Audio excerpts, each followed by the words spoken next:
The wireless display install failed error in Windows 11 can be caused by various factors, ranging from software issues to hardware limitations.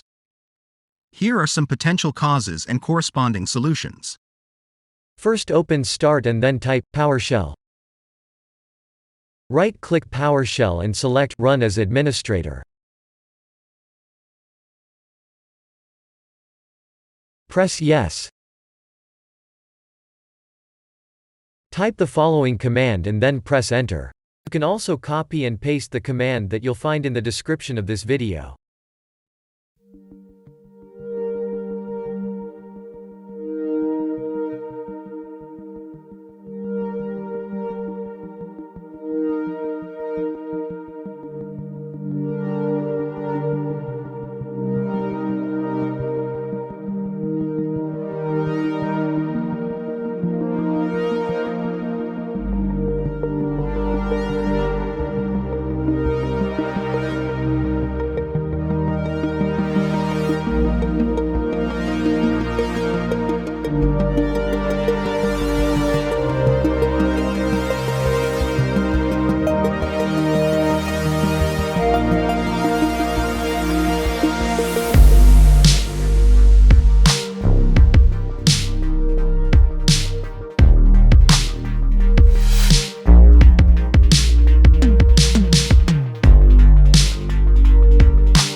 Wait for Windows to be repaired.